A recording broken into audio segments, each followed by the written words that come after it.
What are these? These are ground glass hepatocytes. And you stain with hepatitis B surface and core antigen. Surface antigen stains the cytoplasm or the membrane.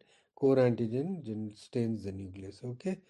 In severe, sometimes it can stain the cell also. So then don't think of autoimmune, right? If it is an inflammation like this, which is less fat and other things, it might be chronic hepatitis C, hepatitis C.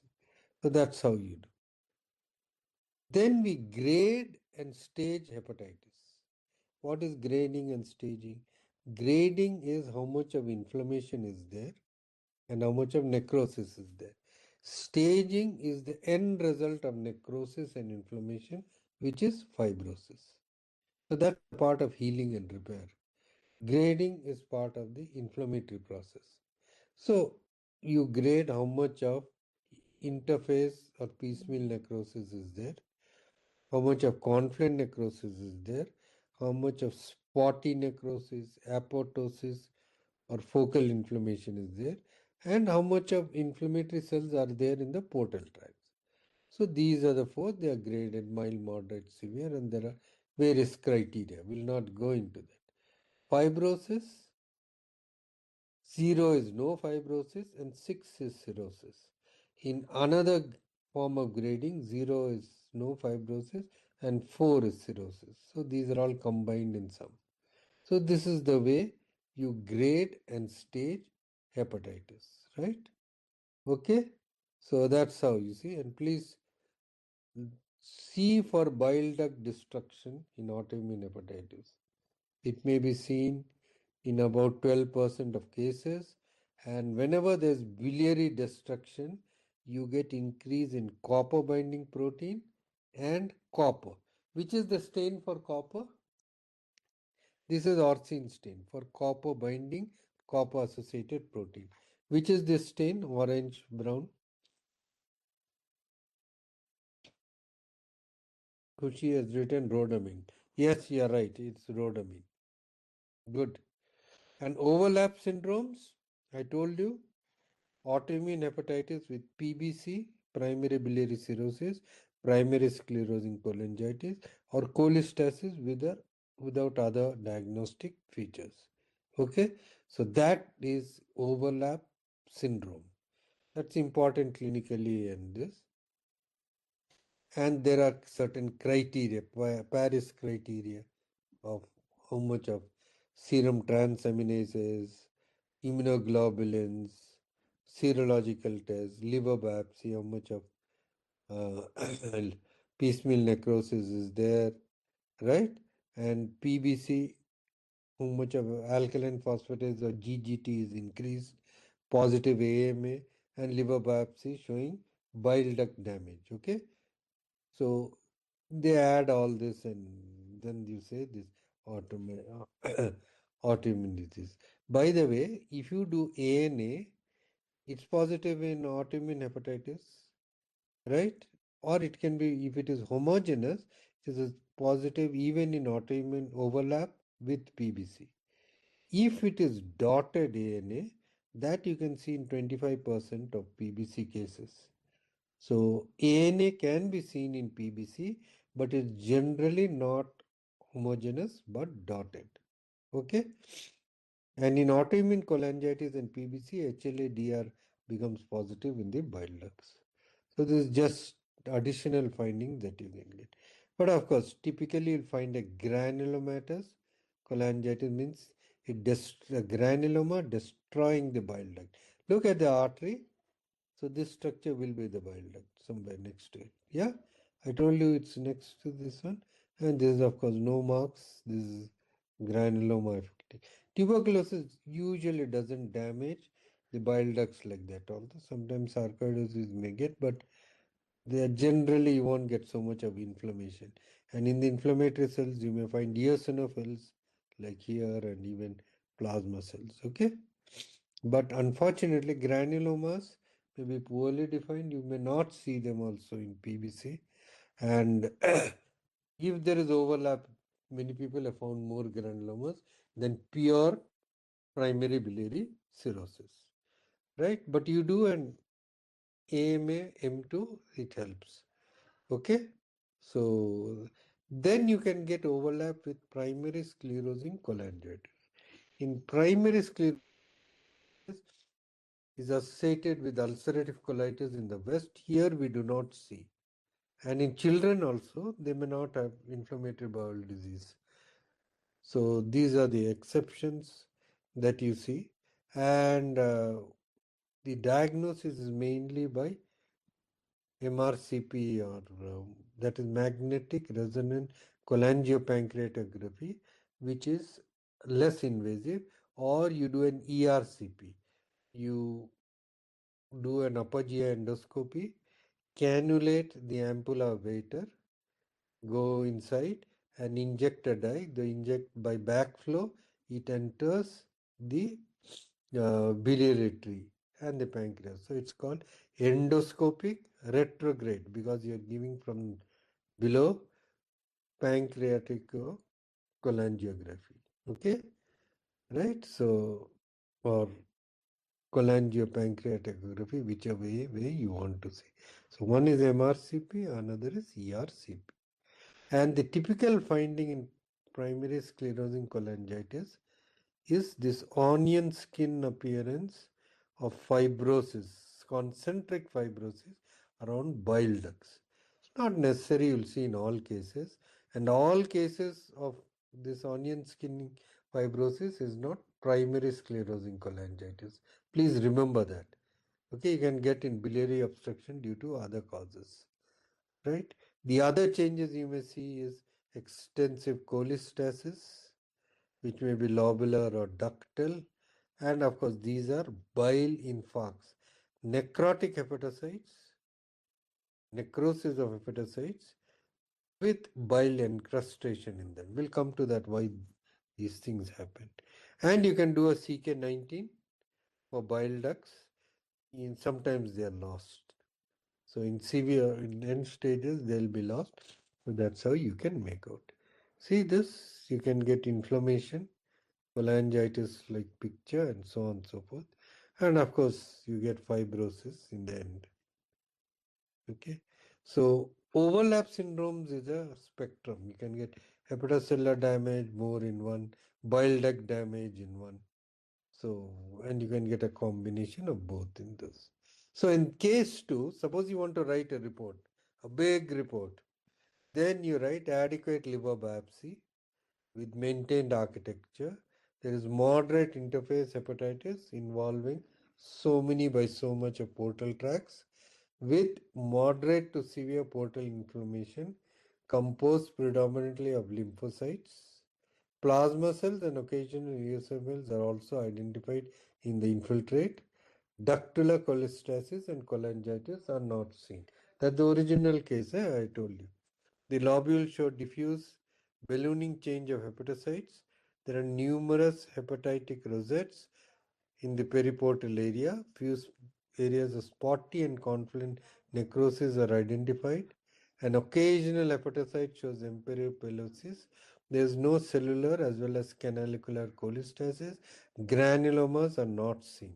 So these lines indicate it's unlikely to be a overlap syndrome. There's no histological evidence. Special stains reveal marked portal fibrous expansion, fibrosis bridging adjacent portal tracts. Distinct nodules are not seen. You do immunohistochemistry, these are negative. And histological features, appropriate clinical setting is consistent with autoimmune hepatitis, definite with significant fibrosis. What is missing is we have not written whether they are plasma cell clusters. Others is a good report. Everything is mentioned in this. Anybody reading it will come to a conclusion. This is an autoimmune hepatitis. So histological activity, so much of interface hepatitis, so much of confluent necrosis, spotty necrosis, and so much of portal inflammation, 8 out of 18. Histological stage is 4, 6 is for cirrhosis. So based on that. Any doubts, anything on this?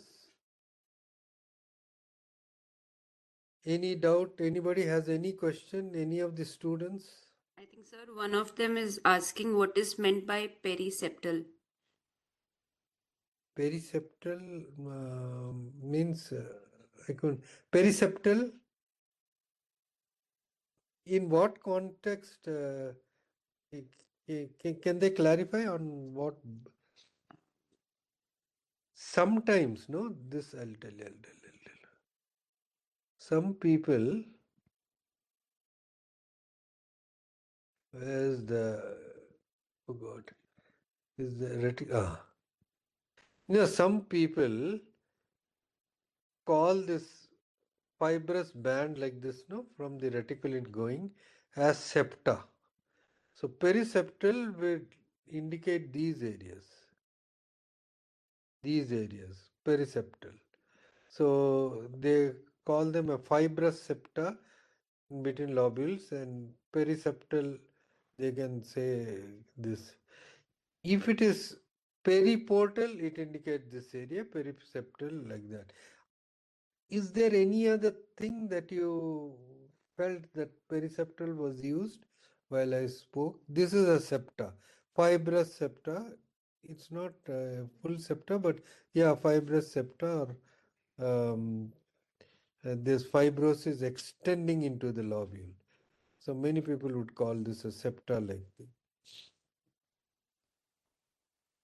Does it clarify? If it's not clarified, please tell me. I will try to, maybe I couldn't understand fully what you wanted exactly. I'm sorry, but please let me know if Yes, you sir. are satisfied or not satisfied with this. Sir, someone is asking what is the difference between interphase and piecemeal in necrosis. Both are same. Piecemeal necrosis is a type of necrosis. Interface hepatitis is used for that. See, interface hepatitis is used just like dermatologists use interface dermatitis for lichen planus, where the inflammatory cells in the subepithelial region enter into the epithelium. So the boundary between the epithelium and the subepithelial areas, actually you cannot see it that clearly, between the epidermis and subepidermal region. So that is called interface dermatitis. Similarly, the hepatologists actually borrowed that term and called it interface hepatitis. We'll come to that again later. Let's continue. Now this open to all. This is the portal tract and it's all inflamed, no? The portal vein. What are you seeing here? There are some eosinophils.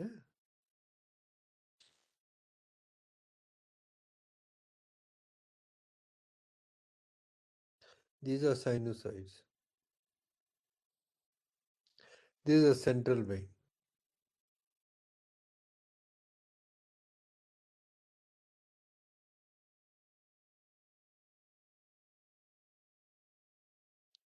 What is your diagnosis? Anyone can write.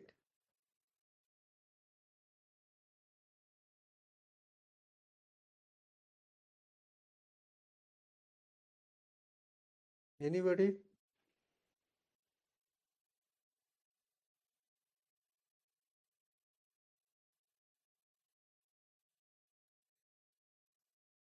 Drug-induced hepatitis, drug-induced hepatitis. Okay.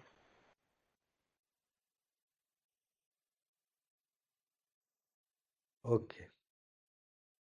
Well, yeah, you see, we saw this severe inflammation.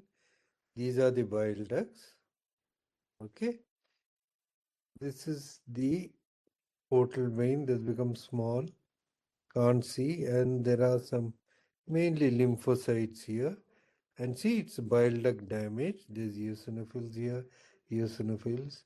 And look at these endothelial cells. It's lifted by the inflammatory cells. Look at this. There's an artery. Okay, this must be the portal vein. So, eosinophils, lymphocytes, and lifting this. This is the central vein area. That was the next picture Once again, inflammatory cells are lifting the endothelial cells here. Right? I hope that is clear. See this? The damage is here. And of course, this is an apoptotic. The apoptosis is going on here. Sinusoidal lymphocytes here. This is acute cellular rejection post-transplant when there is a rejection which is T cell mediated. This is endothelialitis is typical of that. So you see the picture almost looks like a chronic hepatitis here. You may think it's piecemeal necrosis and all that going on. But actually, if you see carefully in the clinical context, you'll find a lot more eosinophils and you'll find this endothelialitis. This is very typical of T cell mediated. Antibody mediated is different. We'll not go into the transplant thing, it'll go too much into this. So, this is the usual garden variety type of rejection that you get in an allograft following transplantation if there is a rejection. And invariably, some amount of rejection goes on. You have to give immunosuppression in all of them, all of the people who undergo liver transplant. And this is classical. You get endothelialitis, you get portal inflammation, you get lobular inflammation, you may get some cholestasis, right? Eosinophils, lymphocytes. So this is the typical appearance and look for endothelialitis in acute cellular rejection. In chronic rejection, of course, it's different. And what you find, whether it's cardiac or especially liver, you bacteriopathy, foam cell full, the intima is full of foam cells and it actually clogs the artery. The arteries become narrower and narrower. It's an obliterative arteriopathy. That is the classical feature that you get in chronic rejection. Of course, there are several other features that you get in most of them, but as postgraduates, very, very unlikely anybody will ask you about liver transplants. But please note, to note the term endothelialitis and the changes that you get in acute cellular rejection, foamy arteriopathy in chronic. Yeah, others will have to go 1 hour full on transplants only. Okay, look at this. Very good. Now, this case, 14-year-old male, malaise 8 months, jaundice 8 months, raised bilirubin and transaminases. Now, I want you all to see this carefully. Look at that. Fairly long liver biopsy. Yeah. With this portal tract, there's some inflammation. Look at this. Look at this. There's inflammation here and the inflammatory cells going out. Yeah. So this is piecemeal necrosis or interface hepatitis. Both terms are the same. Somebody wanted to know. And look, it is here. Is it more than 50%? Yes, it's more than 50% of the. You can get it little bit here, little here, here, everywhere. It's almost all round. Maybe this little bit area is free. You can see the limiting plate here. The rest is all gone. And you see this what it is. It's a spotty necrosis. Hepatocyte should have been here, but you're just finding these cells, right? So might be some remnant, we do not know. So this is how you identify spotty necrosis. And look at the liver cells, how they look like. Okay. Again, little bit of portal tract with this. Portal inflammation, lymphocytes, with this spillover of these cells going in there. Okay. These are within the sinusoids, but you do not know. There's no, but here look, it looks like a spotty necrosis here.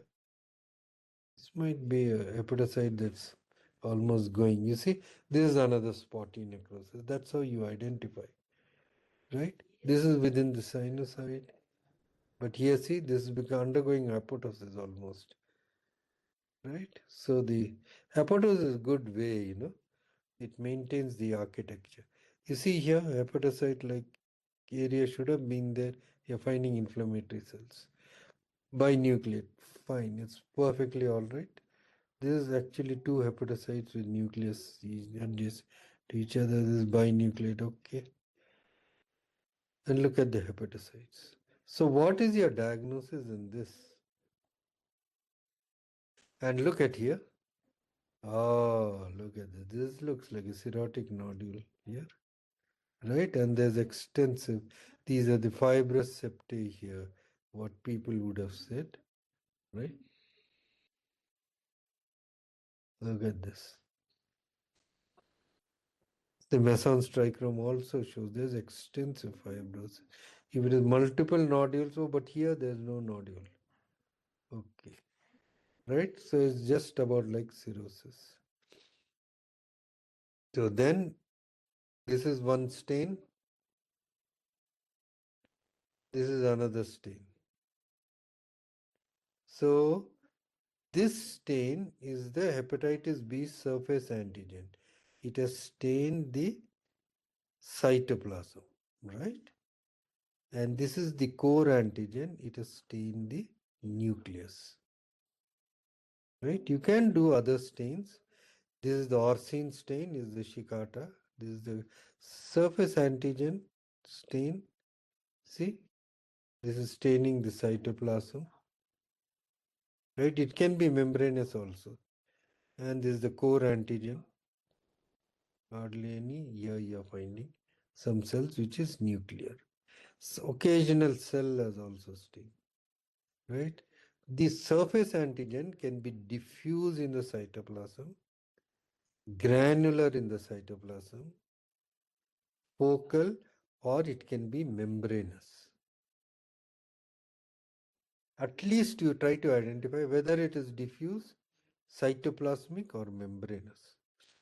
The importance of knowing why it is membranous is, I'll tell you, is that if it is membranous positive, it is likely to be core antigen positive. If core antigen is positive, it is likely to be E antigen positive. If E antigen is positive, you are likely to be more infective, right? See, in the serum, you get two antigen and E antigen. In the tissue, you get two antigens, surface antigen and core antigen. You don't see E antigen in the tissue. You don't see core antigen in the serum, right? So in the serum, you'll get core antibody, but not core antigen. Okay, but in the tissue, you stain for this. And currently, hepatitis treatment depends on whether it's E antigen positive, how much of HBV DNA is there or not. But please remember, membranous means likely to be core and E antigen positive. Cytoplasm is. So in this case, we saw, you see, this is what we saw was this case. This is the liver biopsy, portal inflammation, spotty, and this one we found ground glass hepatocytes, and we found fibrosis, surface and core antigen. So you can just write a small report. I gave you a long report, small report. Chronic hepatitis, replicative HBV etiology. Why it is called replicative? Because core antigen is positive. Why it is HBV? We saw surface antigen positive, core antigen. So it's replicative HBV etiology.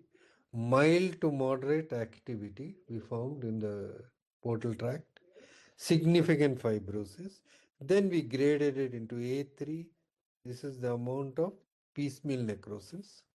Out of 4, it was 3, a lot of portal tract. This is confluent necrosis. We didn't see, right? C2, we found spotty necrosis, one or two areas there. And D3 is amount of portal inflammation. Out of 4, it was 3. It's quite severe. So it is 8 out of 18. That comes to moderate activity.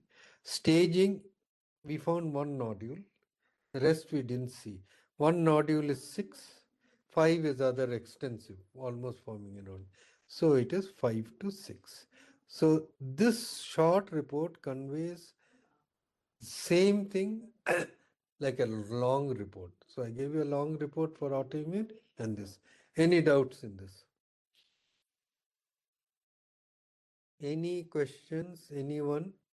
How to differentiate ballooning and feathering? Ah, yeah, we'll come to that. Come to that. Yeah, we'll come to that. Anything? That's a good question. Any other thing? The six students who are there today, Lakia and others. Anything you have? You can unmute yourself and talk to me. Have you Sir, understood? hello. Yes, yes, please tell.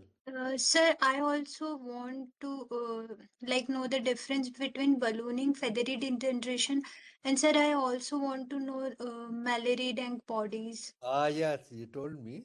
We'll come to all that. Yes, Good, sir. good, good. Okay, so this Yes. is the main thing. Now, what are the differentials when you see ground glass hepatocytes? Right? What are the structures?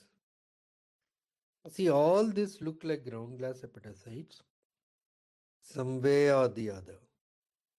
Okay, but we'll go to each of them. See, this is fibrinogen. In fibrinogen storage disease, clinically they are different.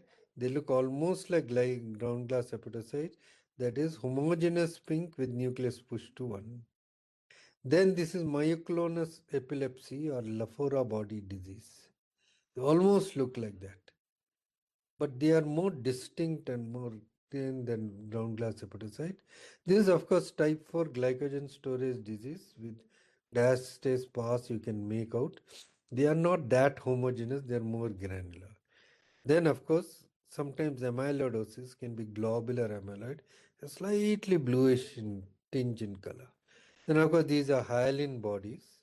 Hyaline bodies are usually alpha-1 antitrypsin seen in hepatocellular or some other conditions or some storage disease. And these are pale bodies.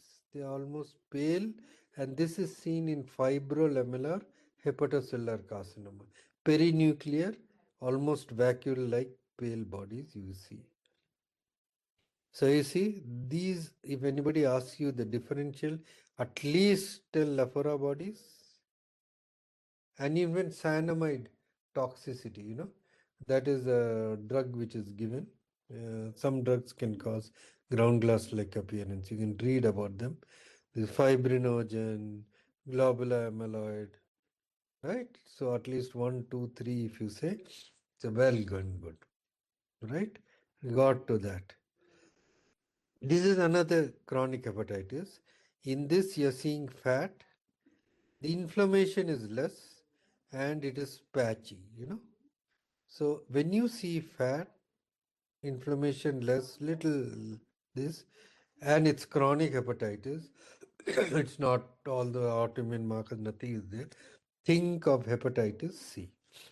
Fat is seen in almost 60% of hepatitis C virus disease in our country. In B also you can see, but we see it in about 25% of cases. So this will be chronic hepatitis. HCV etiology by clinical history. There's no stain for HCV. So it is by clinical history we found out that it is HCV. There's mild activity, much lesser than what was there. Minimal fibrosis by staining. I didn't show you. So this is the report. Okay. Now the same biopsy after treatment, if you repeat, if the stage increases by 1 or decreases by 1, it means there is improvement. If the grade increases by 2, that means there is deterioration. If it decreases by 2, that means there is improvement in the grade. If it decreases by 1 or increases by 1, there is no change. It's important for this. Whereas staging, if it increases by 1, it has worsened. If it is decreased by 1, it has improved. Right? So this is what you have to see. Now once again, this is apoptosis with inflammation. This will be spotty necrosis. This is spotty necrosis, right? So that you are absolutely clear with spotty necrosis. This is a group. So this will be what necrosis? Any one of the residents, please. Can you unmute yourself? Anyone can answer? The confluent. Very good, very good, very good. More than spotty vocal. Very good, very good, very good. Deepa Simon, very good. Good, good, good. This is spotty, this is confluent. And here it is also confluent. You see? This area is a lot more in the centrizonal. Good. So you have identified. What is this type of necrosis? Anybody? Please. Bridging. And this type is bridging. You're finding Yes. surviving hepatocytes. Here there are no surviving hepatocyte. So what it is? Panlobular. And lobular, sir. Acina type. Yes, pan, acinar or panlobular. Very good. So all the types of necrosis, you know. This is reticulin and this. You have to do this. So portal tract. This is very mild grade of interface hepatitis or piecemeal necrosis. This is more. This is even more. This is more. Okay. So this is how you grade portal. See, this is, you see, all round you're finding inflammation, right? See, there's some plasma cell also. One or two, it's okay. Sometimes you see, but lot many think of autoimmune, right? You see, this portal inflammation is less of piecemeal necrosis, but more of lobular inflammation. See here, a little more than this of interface hepatitis, more inflammation in the portal. This is much more. Lot of inflammation. I don't know, portal interface may be less, and here it is very, very severe. You see this? So this is how you grade how much of inflammation is there. Suppose this is the portal tract and this is the lobule. Okay? If it is confined within the portal tract, it's only portal inflammation. This is minimal piecemeal necrosis or interface. This is more moderate piecemeal necrosis. This is severe piecemeal necrosis. I hope you have got that mentally.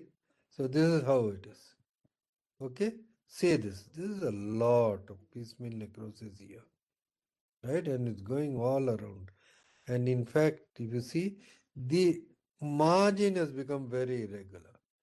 You look at it, the margin is irregular. That means there's a lot of piecemeal necrosis. Portal tracts are not like that. Okay?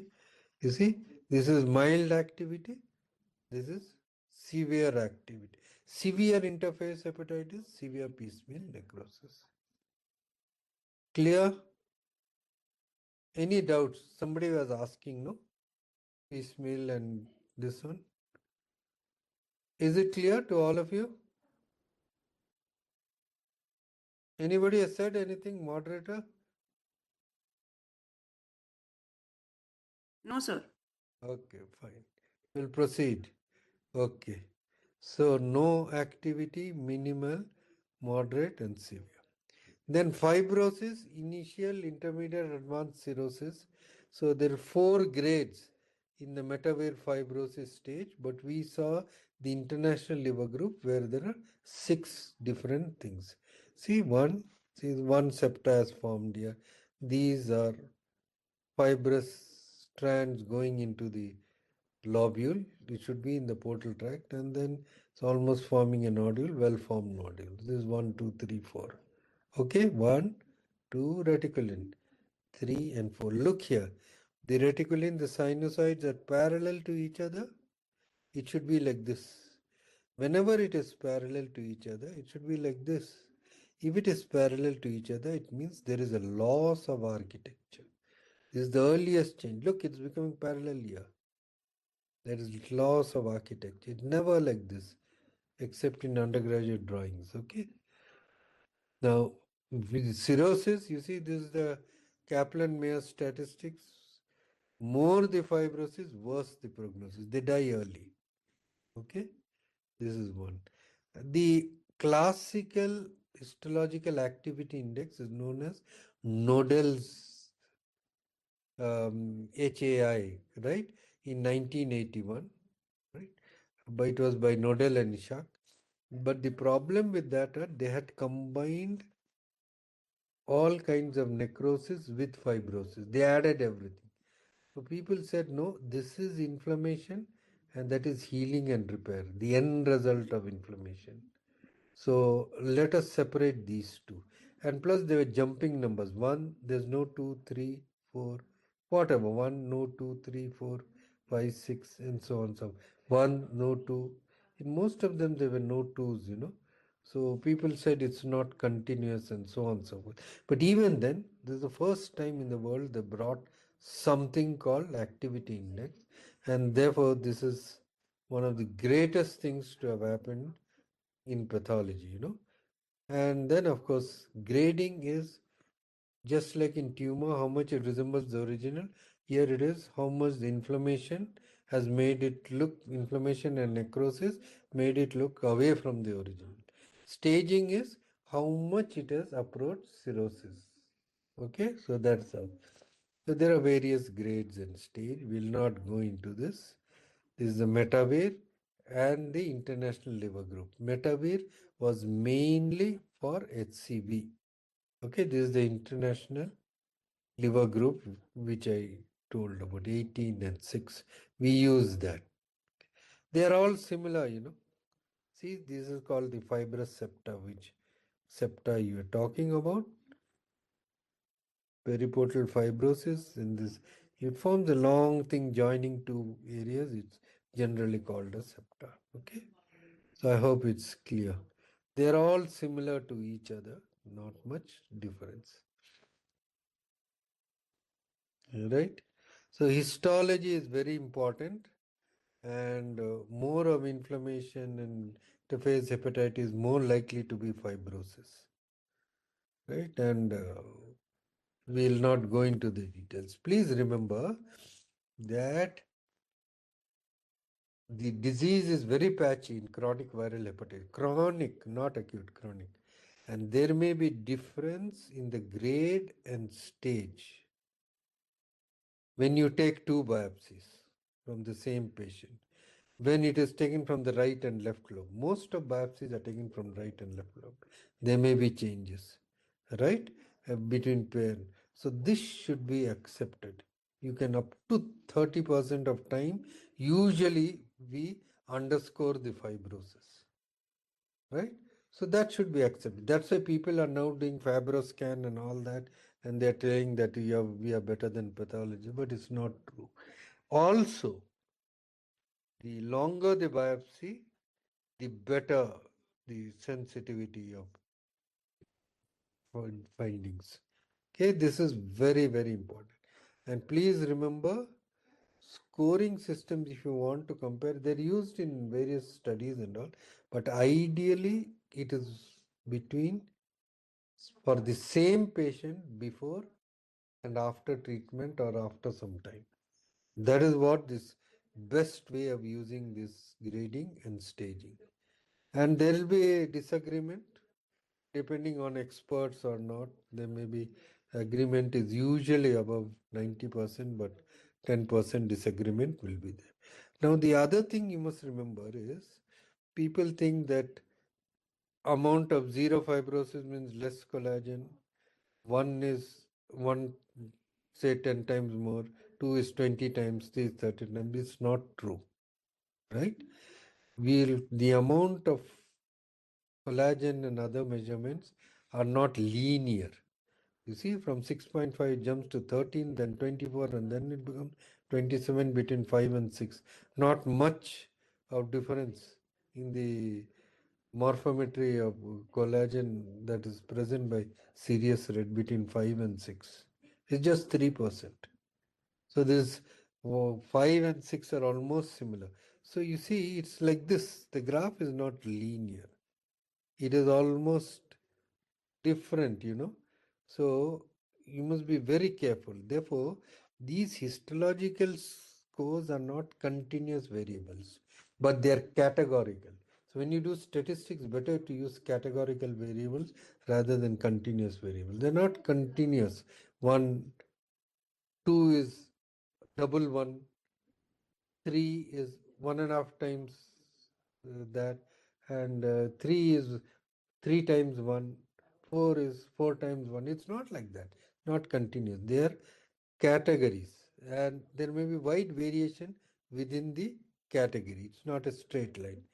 Like, for example, this one, you call it histological grade 3 and histological stage 6. That is mild activity with cirrhosis. But if you say this to the clinician, it may not convey that well when you write cirrhosis with mild inflammatory activity. So whenever you write a report, give this um, give this text with your grade and stage. Don't just leave it as description, histological grade 3 and histological stage. This line is very important. It conveys a lot to your clinician. Okay. Next, we come to cirrhosis. Now, next, the question is, cirrhosis was considered to be end of the road. You can't do anything. Then people found there are different degrees of cirrhosis. You see this cirrhosis? Thin septae, big nodule, thick septae, small nodule. And they found that these type of cirrhosis do worse than this. Right? Prognosis is bad. So they had different Lanex staging of cirrhosis. They made a fibrosis. In cirrhosis was mild, moderate, or severe. Right? But whatever it is, suppose you do a hepatic venous pressure gradient. You cannulate the inferior vein to superior vena cava and put cannula into the hepatic vein and find a gradient, how much it is within the liver and outside. When the gradient, if you use 10 as the cutoff, right, you will find when the septa is thick, the gradient is more. That means the difference in the pressures are more. And when the nodule is small, then the gradient is more. So large nodules, thin septae are better cirrhosis than cirrhosis with thick septae and small nodules. So I hope this point is clear. Okay. So this cirrhosis is bad. This type of fibrosis is good. And in fact, if you take multiple sections, you'll find the fibrosis missing in some place. So this type of cirrhosis is called predominantly regressive. This type of cirrhosis is called predominantly progressive. So in your report, if you write, there are thick septae, small nodules, or at least very thin septae missing in some places with large nodules, it gives some hope to the clinician that after treatment, he'll do better. There's a Beijing classification which depends on this, and they have said this would be a predominantly regressive cirrhosis. This type, you see, small, but you see, they once again parallel chords are there. It means there's some lobular architecture difference. This is predominantly progressive because thick fibrous tissue, you're getting nodules. Very unlikely. You have to transplant these patients. You can't, it's very unlikely anything will help them. This patient is worth trying some treatment. Autoimmune, they'll definitely likely to come back. Viral also, they've got good antiviral, they're coming back. Worth trying them. You see the difference? And this, of course, 50-50, you do not know. Here it is like this, another place.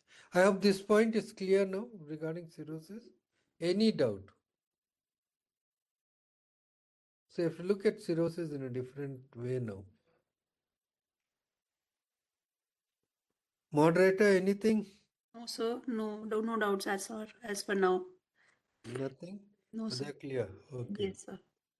We last time spoke about immunohistochemistry.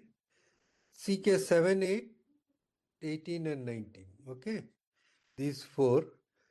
7 and 19, 8 and 18, all of them stain bile ducts to some extent. But 7 and 19 stain bile ducts better. But 7 and 19, they generally do not stain hepatocytes. So if you want to find out bile ducts, the best stain is 7 and 19. I'm very sorry I've written 17 here. 7 and 19 are the best stains for bile ducts because the hepatocyte don't stain, contrast is good. Whereas 8 and 18, if you do, the hepatocytes will stain. But with that, you may also get the bile ducts. So you want to look for hepatocytes, 8 and 18 are best, 7 and 19 are best for these bile ducts. Okay. Sometimes hepatocytes which are regenerating or hepatocytes which are abnormal or hepatocytes undergo biliary metaplasia after some damage. So that time they can stain 7 or 19. We'll go to this. Hepar1 is for paraffin sections. It's an antigen. It's a carbonyl phosphate synthetase and it stains hepatocytes. Very good. Want to find out if a cell is hepatocytes or not. Arginase, it's a urea cycle thing. So they help in converting the hydrolyzing arginine into ornithine and urea that is excreted in the urine. So this is a good stain which is found in various conditions, right? And there's a periportal accentuation. Glycopan 3 is apparent sulfate proteoglycan. It's expressed in fetal liver and placenta, not in adult liver. In tumors, it is good. So therefore, anything looks like old. This glutamine synthetase is because of Wnt pathway. Those are there in the endothelial cells of the central vein, right? So they go to the adjacent hepatocytes near the centrozonal area. They target the beta catenin. The beta catenin moves to the nucleus and increases the synthesis of glutamine synthetase. So glutamine synthetase is found mainly in the perivenular or centrizonal hepatocytes normally. If you find it in focal nodular hyperplasia and all, the vascular tree gets abnormal. So you get a map-like appearance and so on and so forth in tumor. Right? You can't stain the canaliculi normally. Polyclonal CA, not monoclonal CA, is known to stain the canaliculi. CD34, it does not stain the sinusoids normally. You can get it in whenever it is abnormal, especially in HCC and so on. Now, the canalicular membrane can be stained by bile salt excretory protein or multi-drug resistant type 3, So the MDR3, BSEP are the usual things. They are known to transport bile salts and other things, phospholipids across the membranes. So it's important. That is important. We'll come to that. Alpha fetoprotein only in fetal liver, not in adult liver. You can see it in tumors. Now, case 3. Any doubts? This is just about immunohistochemistry. Any doubts? Anything you want to know? Anyone, any doubts? Nothing. No, sir. Okay. Case 3 is a male, 35-year-old, diabetic since 20 years, investigated for fatigue and persistently elevated transaminases for 4 months. So diabetic, 35-year-old, male, and raised transaminases, viral autoimmune markers negative. I want one of the residents to just tell me what it is.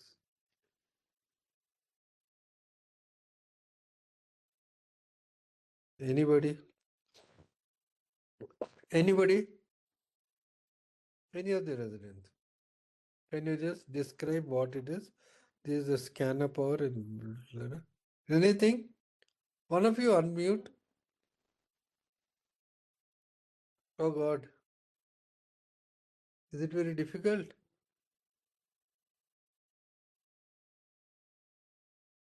Sir, macrovesicular steatosis. Very good. Who is it? Sir, Rajeshwari. Rajeshwari. Very good, Rajeshwari. Rajeshwari, you see, there's a core of hepatocytes, you see. Okay. Yes, sir. That is first thing. Then you're finding some areas are lighter, some areas look like the normal. Okay. Now, the next thing that we try to find out is where are the lighter areas? See, this area with this is likely to be portal tract, no? Yes, This area. And the lighter areas are away from the portal tract. So it is likely to be more near the centrizonal region. So you have this hepatocytes and likely anyway. You would prefer a higher power, right? And then you see, actually it is true. This is portal tracts, little away from the portal tracts. It is there. This is another portal tracts. It looks little away from portal tract, but here it is coming almost near the portal tract. And as you rightly say, they variously shape fat. Okay, yeah, there it is. So anything else, Rajeshwari, you're seeing? These are fatty change in hepatocytes. Anything else, Rajeshwari, you're seeing? Or anybody else in this part? Um, Good evening, sir. Yeah. Sir. Yeah, sure. Tell me. Sir, I feel there is some chicken wire parasinocidal fibrosis in this case. Prakhar, see, you may be right, but what I'm saying is, yes, you may this area there's something. Yes, sir. But what is more important is defining fatty change. Okay, Yes, sir. it's not diffuse. You see this area. You can see my. Yes, sir. Yes, sir. There's 40 necrosis here. There is 40 necrosis here. There's a Yes, sir. little bit of necrosis here around this. There's a large vacuole. Here there's necrosis. Yeah, spotty. So you are finding this. And then if you see carefully, you're finding this nucleus, you see? Yes, sir. So these points will help you subsequently. And I agree, there is some fibrosis here. Whether chicken wire or not, that you can tell only when you do a special stain. Otherwise, it becomes difficult unless it's very obvious. Right here. Okay. You're finding here, this looks like the central vein.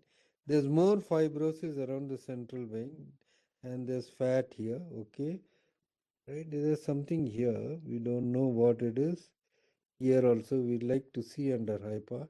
And there is fat. This, of course, looks like RBCs. This fatty chain, this cell looks slightly enlarged. This also looks enlarged. We don't know whether it's because of fat or not. And there's inflammation, no doubt. It's very important that we identify that there is inflammation also, right? Councilman bodies, yeah, so this is fat, fat, fat, and yeah, this what she says, councilman bodies are actually apoptotic bodies. Yeah, she's right.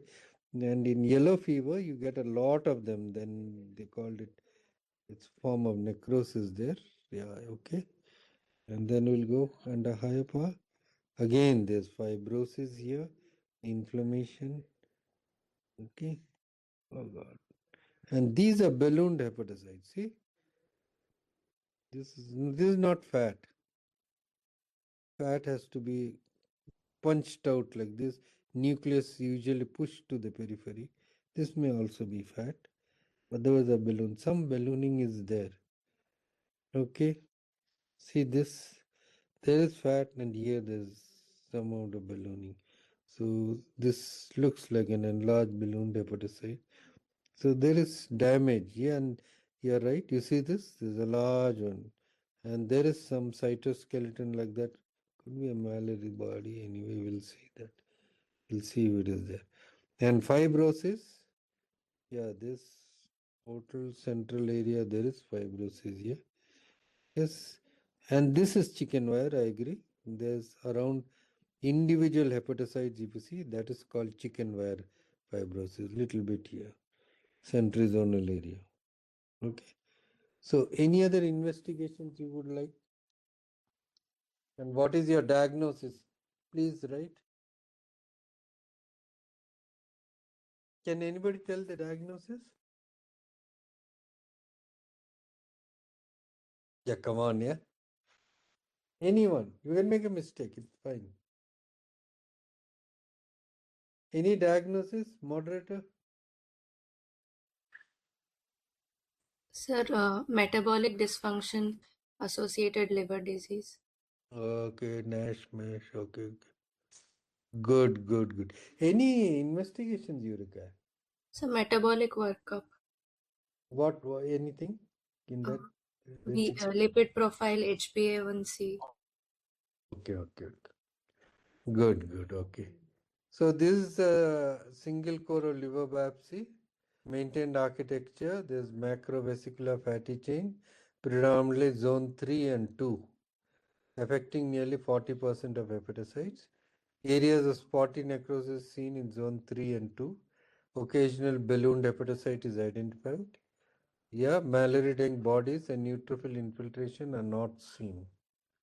Right? This helps, Portal tracts show mild to moderate lymphocytic infiltration, minimal or no interface hepatitis. You see, it could be alcoholic, no? Cholestasis, fats, granulomas, glycogenic nuclei are not seen. I feel there's one glycogenic nuclei.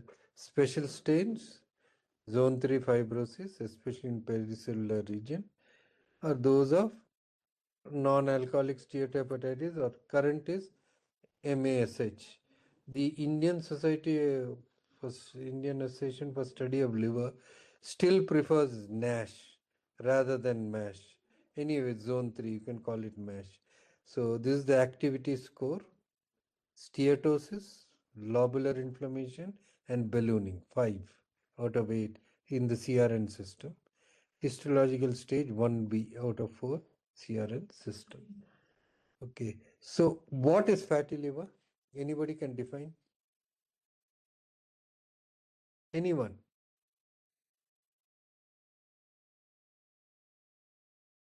And how much of fat is abnormal? Quick, it's open to all. And residents can unmute and say.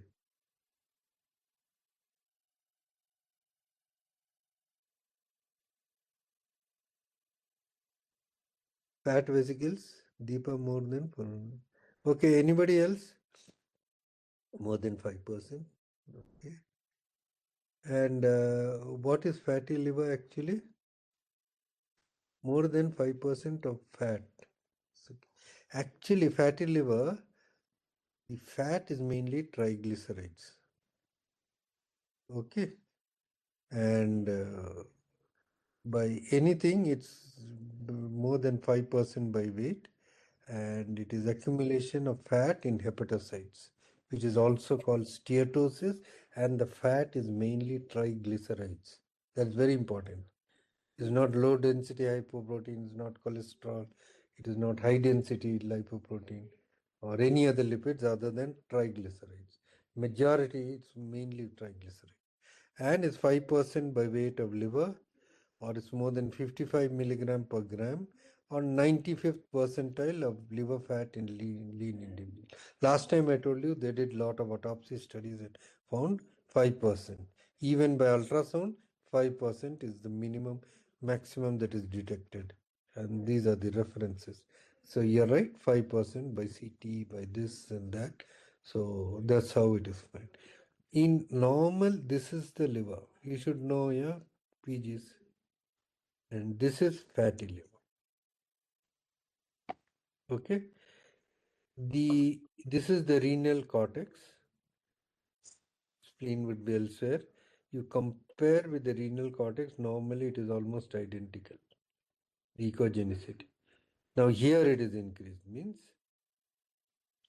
it is becoming brighter, like that. This is the normal color. This is the present color. So fatty liver is more bright on ultrasound. If you do a CT scan, right? So you compare with the spleen. Spleen is, it should be, difference should be 10 Hounsfield units. This is the spleen color. It should be like this. So fatty liver is darker in color on CT. So this is 40 Hounsfield. This will be almost darker than that, okay? So it's less than 40 Hounsfield. So it's darker. So this is how you make out fatty liver on ultrasound and CT. This you should just know, it should be dark. This is the normal color, darker on CT, brighter on ultrasound. Okay. And then of course you can do MRI and other ways, and not go into the detail. The sensitivity and specificity of CT, sensitivity is little lower, but specificity is high. For ultrasonography, specificity is high. Sensitivity also fairly high. So people do that. There are other ways of finding out, fancy ways, you'll not. Okay. So when you use MAFLD or NAFLD, it means fat accumulation in the absence of other reasons such as excessive alcohol consumption. Less than 20 for men and less than 10 gram per day in women are okay. More than that, then it is. Remember, the lower cutoffs are for women than in men for alcohol, because the way it is metabolized, and the way it's absorbed from the stomach and other. And they should rule out other causes of steatosis. I'm still using NAFLD. Instead of MAFLD, you can use either. Okay. So the essential features are, suppose these hepatocytes, you get fat, then it is steatosis, more than 5%. Okay. Now this would be steatosis or just fatty liver. When steatosis, there is inflammation and necrosis, it becomes steatohepatitis or NASH. And inflammation and necrosis results in healing and repair. There's fibrosis and cirrhosis. That's the end stage. Okay. So you have NAFLD, NASH, and cirrhosis. Fatty liver disease, steatohepatitis, and cirrhosis. So that is how it goes on. Okay. So this is how. You must find macrovesicular fatty change more than microvesicular, especially in zone 3. Ballooning change mainly in zone 3. And you get mixed lobular inflammation, not necessarily neutrophil, mainly lymphocytes. You will find glycogenated nuclei and other things will go one by one, and also Mallory's hyaline. So this is macrovesicular fatty change. Both are macrovesicular. Please note, microvesicular is so small, the cell looks foamy. This is seen in acute fatty liver of pregnancy, tetracycline poisoning, Rice syndrome. REYES is pronounced as RICE, Rice syndrome. They're mainly because of beta oxidation defects in the mitochondria. The fat is so small that you may require only, you may say it is ballooning change. Actually, it's very foamy, it's very, very small vacuoles, vesicles, and you require an oil redo to do it. So that is so small. The rest, even don't call this microvesicular, please. This is also macrovesicular. Okay. So you see, macro. This is also a droplet which is big and small, right? This might be a microvesicular, very small droplets. Almost looks like foamy. It's a very high power in which you make, right? And so this is a large fatty cyst conglomeration of 2-3 hepatocytes. They've joined together. The fat has joined together. Okay. So this is the fat and this is inflammation. So you see this? And this is ballooning change. This is not fatty. This is fat. This is ballooning change. Enlarged vesicle. Okay. This is Mallory's hyaline. Somebody wanted to know difference between ballooning change and Mallory's hyaline. Mallory's hyaline is cytokeratin, which is abnormal and which forms like a rope. It becomes eosinophilic and dark within the hepatocyte. And many of these hepatocytes may or may not be ballooned. This is a ballooned hepatocyte with a Mallory's hyaline. Somebody wanted, Sravani or someone had this doubt. Are you clear now? Yes, sir. You're clear? Okay. Mallory's hyaline is inside the cell. The cell may be ballooned or not. We will see that. These are inflammatory cells, right? Then you see this. These are glycogenated nuclei. There are two kinds of glycogenated nuclei. Look at this nucleus. It has a membrane. It is right inside. Here there is no separate membrane around this opening, right? So there are two kinds. We'll come to that also. This is microvesicular fatty change, right? Please note that this is macrovesicular. All this are macrovesicular. Now this is a large droplet fat. This is a small droplet fat. Now people asked, what is the difference between large and small droplet? So there have been various um, various definitions. In fact, some pathologists sat about 2 or 3 years, around 20 or 22, and they decided there was no actual consensus. Somebody said if the nucleus is not displaced, it is a small droplet fat. If the nucleus is displaced, it is a large droplet fat. The others said that if there is only a single one, it might be large, like this one. If it is multiple, then it is small, and so on. So now the importance of small and large is that supposing you want to do a liver transplant, a donor liver comes. If there is fatty change more than 30% and you transplant that liver from the donor to the recipient, it is likely to be rejected and you will have a lot of problems and that liver will not work. It becomes very difficult. So that is why, and then people found there is a difference between small droplet and large droplet in the donor liver with the ultimate outcome. So that's why all these things happen. But for you, you just remember that large droplet is usually a large one which may push the nucleus to one side. Small droplets are similar this, but don't call these small droplets at microvesicular.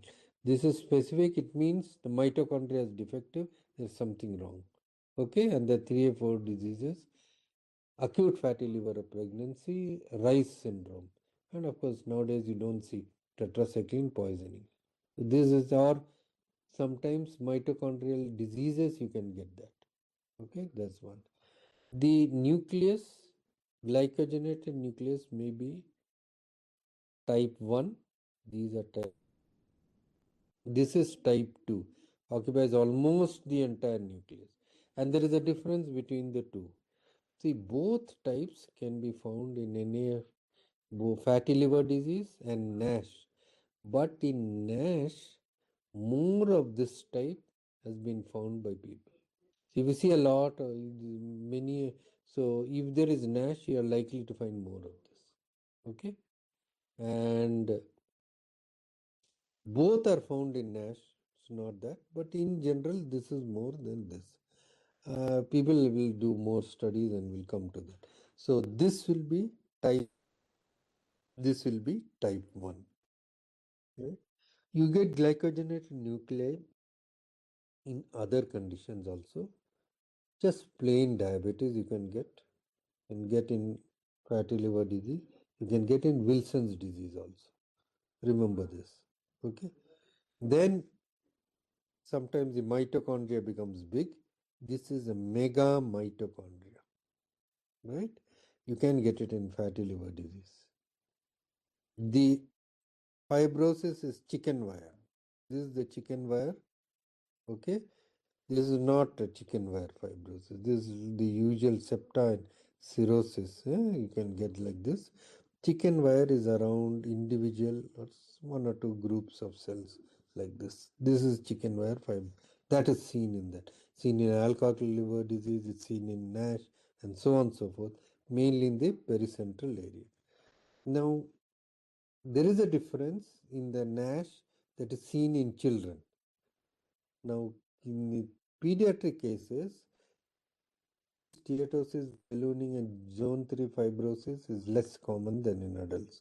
And in pediatric cases, the girls generally have zone 3 fatty change and fibrosis similar to what is seen in adults. But the boys, generally boys, have got fatty change and all more near the portal tract, periportal type, right? And the fibrosis is also mainly portal based. So that's the difference people have seen, and usually there is an overlap between the two. Okay? Girls more like adults, boys mainly periportal. Girls mainly central, boys mainly periportal.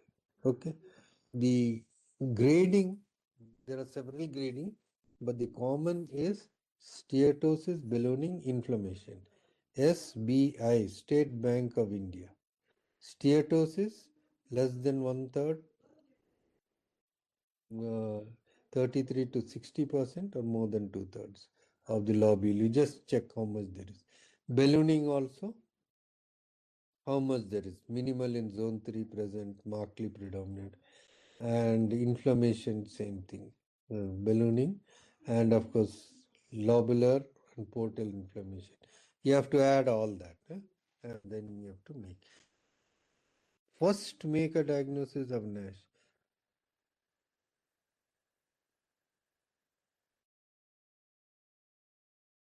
To make difference. Okay, and please remember, this is very, very important. Tried it and they've made mistakes. Okay, and to 8 is definitely NASH. 3 to 4, it is unlikely. So this is steatosis. Little more is steatosis. This is grade 1. Lobular inflammation. This is grade 1. Grade 2 to 4, little more. So that's how you make. So you can grade and stage and do all.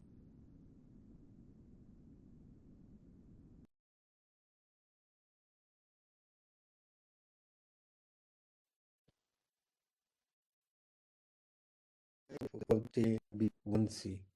Okay, and one is mild zone 3, moderate zone 3, portal and periportal, especially in told you in boys you can get, no, and adults also sometimes you get. So that will be 1C. So if they are mild or moderate around that, then of course 2, 3, and 4 are increasing. 4 is cirrhosis. So this is how you do that. Okay, this is mild 1. This will be 1C in the periportal area. Little fibrous strands extending in around this is stage 3 fibrosis, and this of course cirrhosis. So this is how you grade. Okay, please note, you cannot replace for if NASH more than 5, 3% will not be NASH, borderline will be 11%, and 86 will be definite. If it is less than 4, 42% will not be NASH. Borderline. So first make a diagnosis of NASH, then do this. If you do this and then try to make a diagnosis of NASH, you're likely to create problems. Okay, right? Now, just this is an illustrative case. Male ascites, pedal edema, hypothyroid, non-alcoholic ascites, nodular liver, viral markers negative. Again, portal tract, you're seeing fatty change. Fatty change, there's steatosis, there's inflammation, there's ballooning, and you see this is again Mallory-Denk bodies. This cell is not ballooned. Now you could make out, Shivani? Yeah, Shivani? Moderator, So yes, sir. Yes, sir. has Shivani, Sir, she had a doubt, no? sir, one of the This is this is not, I think Shivani or someone. This is Sir, not in I a had balloon cell. doubt. Huh? Sir, I had doubt. Aishwarya. Aishwarya, sorry. Now this is Mallory Denk in in a cell hepatocyte which is not ballooned. Okay. Yes, So sir. ballooning is different from Mallory Denk. Okay. This might be another one. Okay. Right. This is must be an apoptotic body. This is ropey, like that. Right? Yes, sir. Okay. Yes. And this is the fibrosis in this. So micronodular cirrhosis, probably secondary to non-alcoholic steatohepatitis, you give NASH in stage 4. Now, which of these adipocytes are larger, A or B? Open to all. Quick, quick, quick, quick, quick. You have to finish quickly. B. B, Kiran.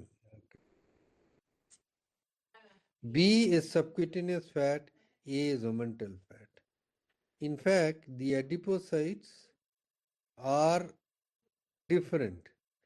The mean size of subcutaneous fat is 105, momentum and mesentery are smaller, but they are metabolically very active, right? And in fact, you see these are this is the same individual after treatment.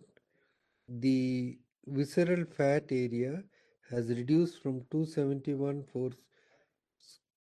centimeter square to 224. Significant difference. But the BMI has not reduced much. So therefore, what the authors have said is that it is actually the visceral fat that you have to reduce if you want to reduce NASH and other things. Right? And of course, exercise, diet, other things will follow.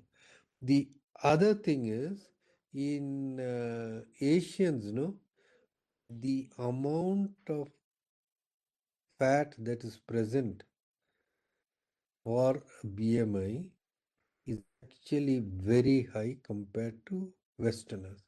For example, in men with 25 BMI, 19% fat. In Indians with 24 BMI, there's 27% fat. With women 23 BMI, fat is 30% in whites, and whereas in Indians with 24 it is almost 35. So you see in Asians, Hong Kong and Chinese is the same thing.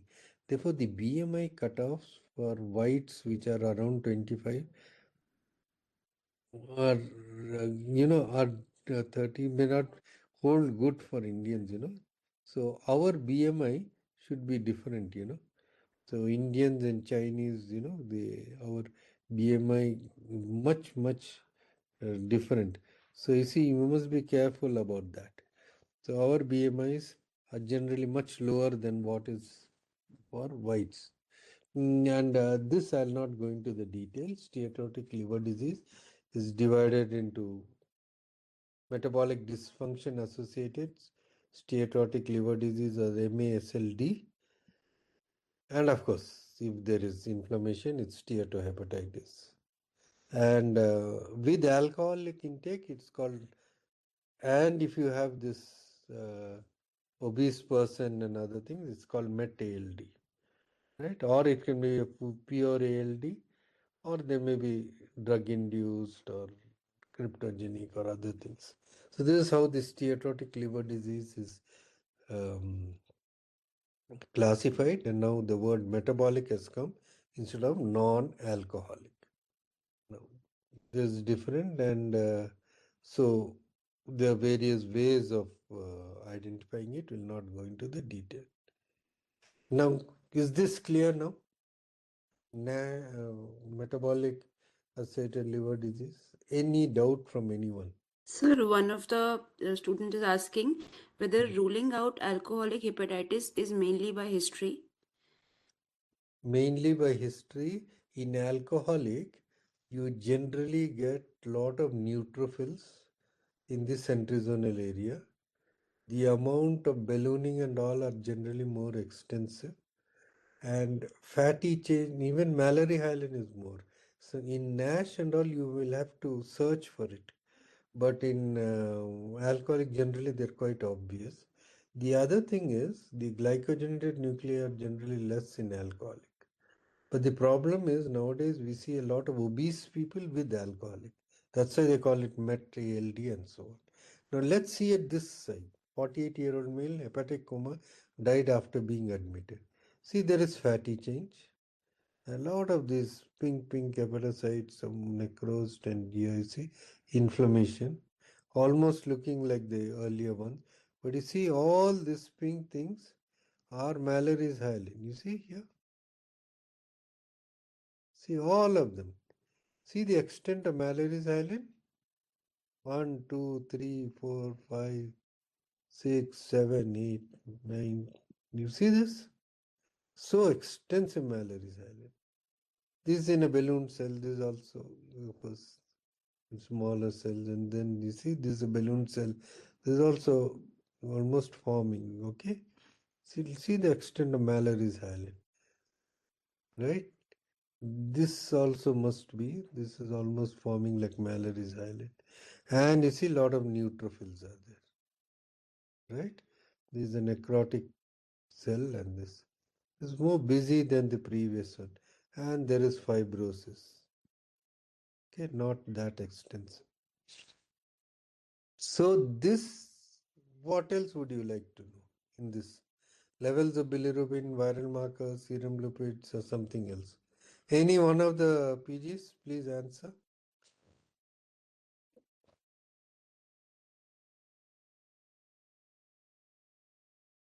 Yes. Moderator, anybody? No answers? Sir, viral marker. Viral, okay. Okay. Now tell me which virus will cause so many Mallory's hyaline and fat? We have not seen much of portal inflammation. Not seen that much of ballooning.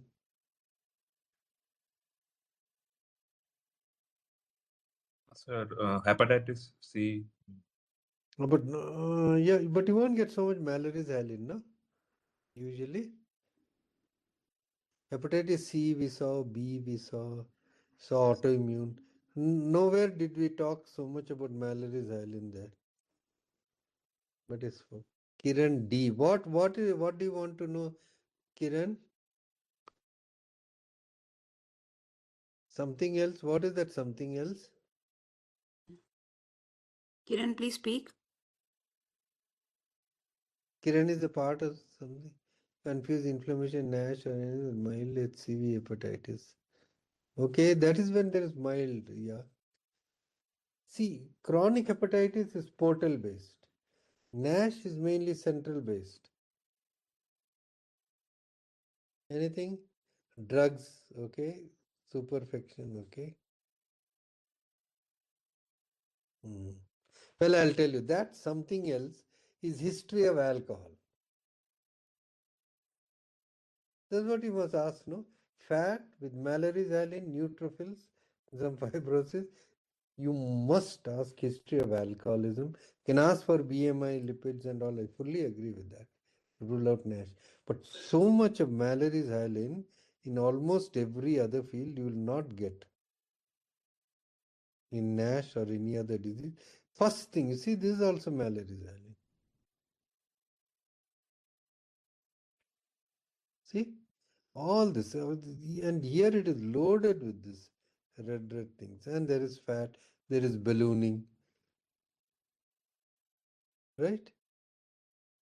So the diagnosis is alcoholic hepatitis. There's some cholestasis I didn't show you in this. And in severe alcoholic hepatitis, you may also get cholestasis. Now look, this is ground glass hepatocytes.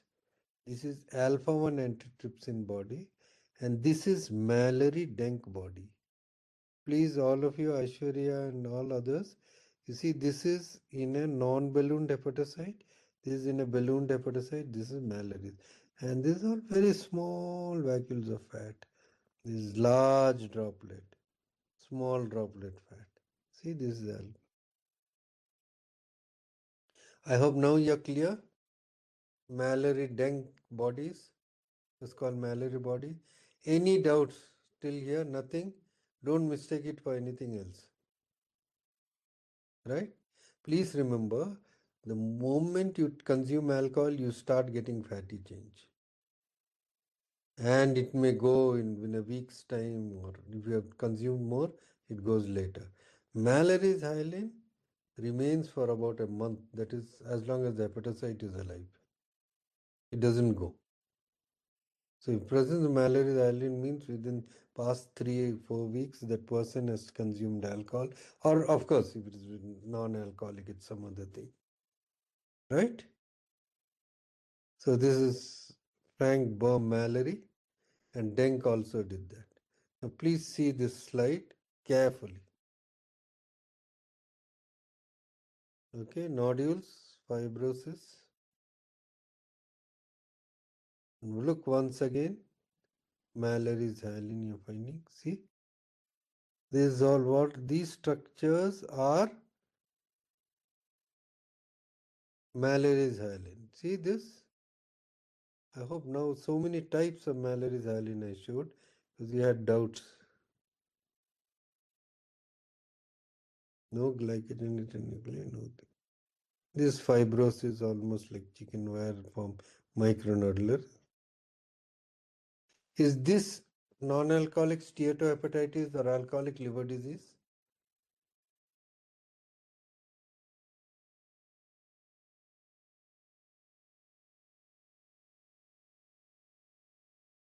One, two, three. What did people say? B. The majority are speaking it is B. Now, in alcoholic liver disease, I told you must have fat, Mallory's hyaline, neutrophils. There was some ballooning. Okay. Non-alcoholic also, you must have fat. Was there any fat in this?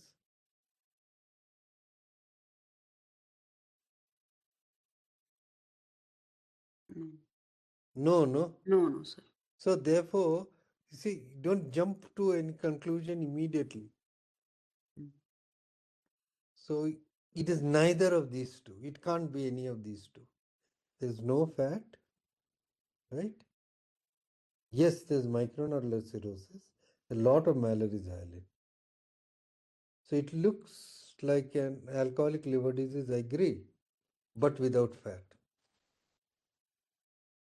So it is different. Anything else or any stain you would like to do?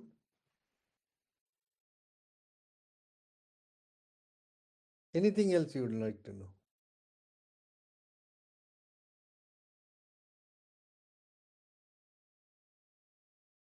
Okay. Yes. Why, Ilakia? Anything specifically you're thinking?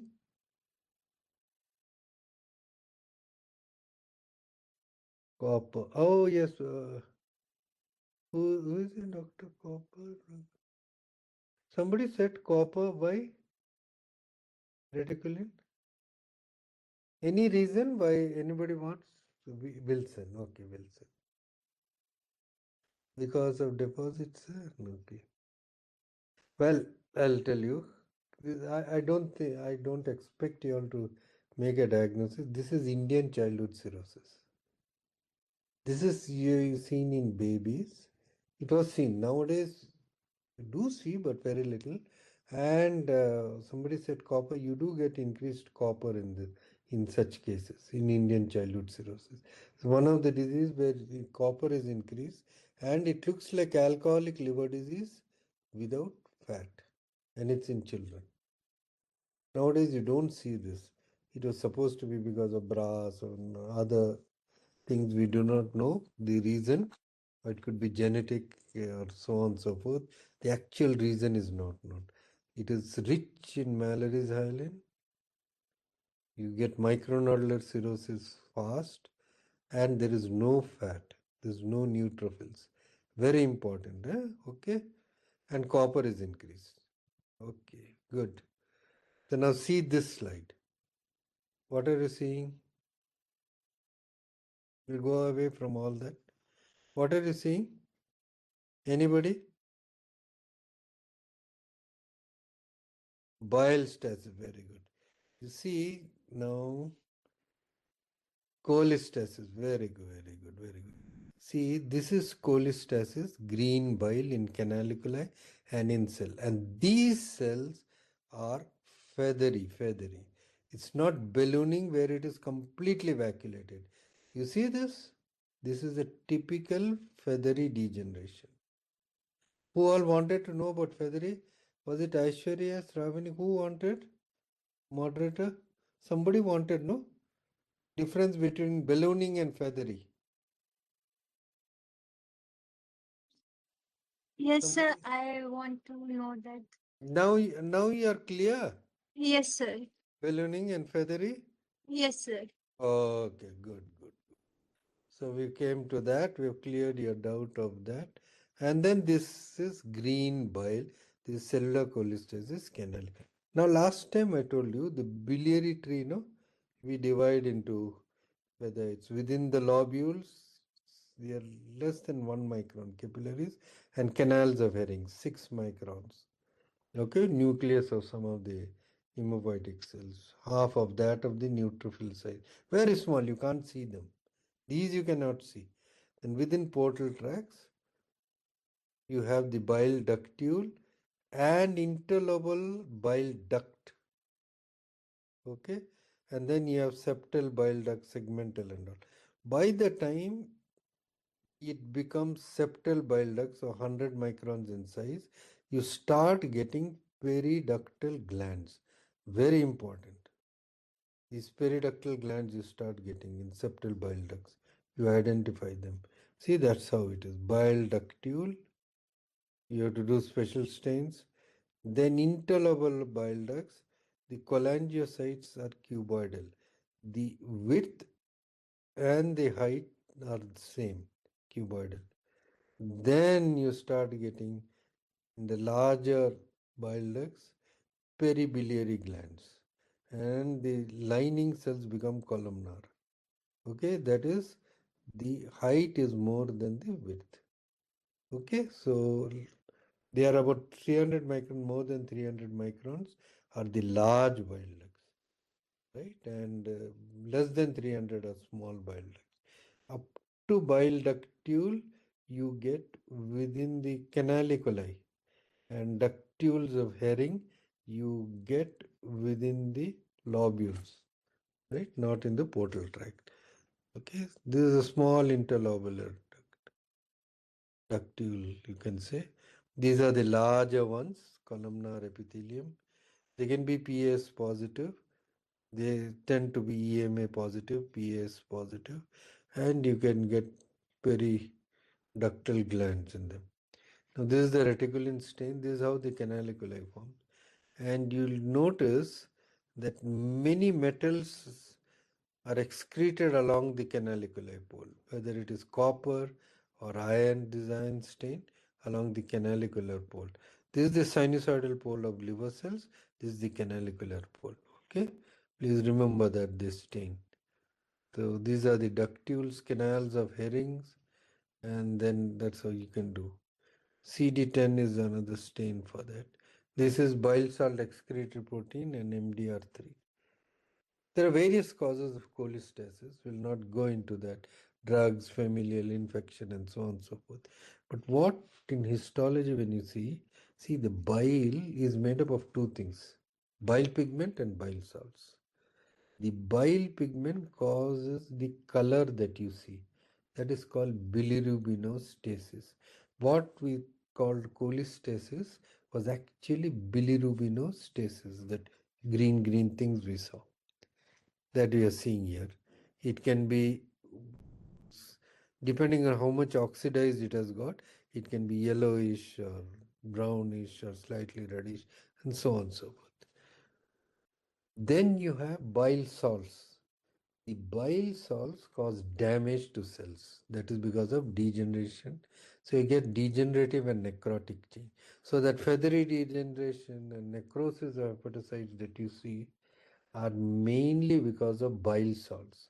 And that, this is called bilirubinostasis, that is called cholestasis. So the bilirubinostasis is generally highest near the central vein. So you get a lot of this green pigment. But the bile salt damage is mainly near the portal tract. Okay.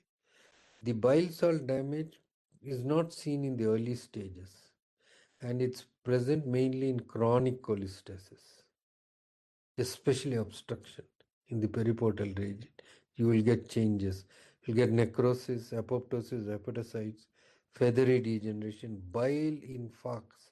Bile infarcts are nothing but necrotic bile hepatocytes with encrustation by bile pigment which is present there on the surface. Then you get fibrosis because all the cells are damaged. You get inflammation, ballooning, and so on and so forth. Whereas bilirubinostasis is mainly seen in centrizonal area, earliest change whenever there is obstruction.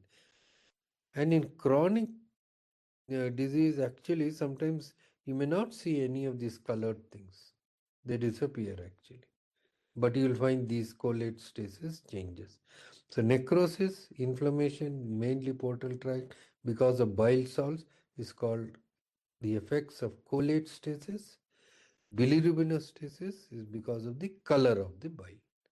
It may be in canaliculus, maybe in cells, it may be in ducts and so on and so forth.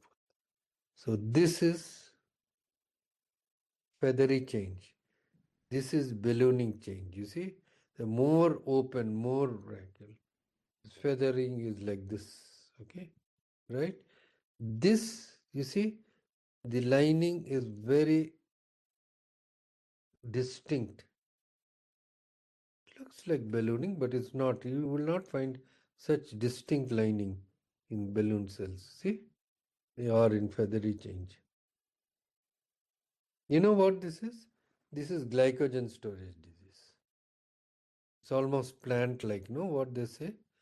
Thick lining, you can make out one cell away from the other.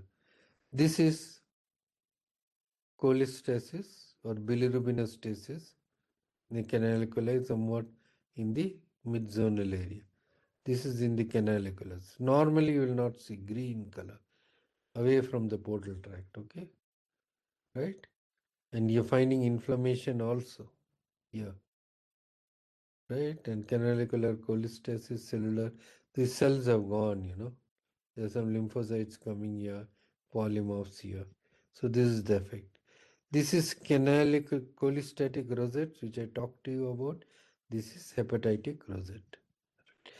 See, this is a cholestatic rosette because there is a canaliculus, but this is empty. So you can get that. This is a, see here is a cholestatic rosette with bile in it. Here's another one with bile in it. This is cellular cholestasis, and this is not feathery change. This is ballooning change. So you're getting ballooning change also. See, this is ballooning change. This is not feathery, which I told you earlier. Is almost vacuolated fully. Okay. So cholestatic growth. This is ductular cholestasis in the ducts. Right? This is bile infarct. Is seen in large bile duct obstruction. This is feathery change. You see all this? Sometimes if you mistake ballooning for feathery, it's perfectly all right. It's all right. Just means the cell is damaged. Right? It's, don't be so unhappy if you cannot distinguish between the two. This bile infarct. Okay? Right? And it is seen mainly in periportal area, large bile duct obstruction. It is also called as Charcot-Gumboldt necrosis. Whereas this is bile lake.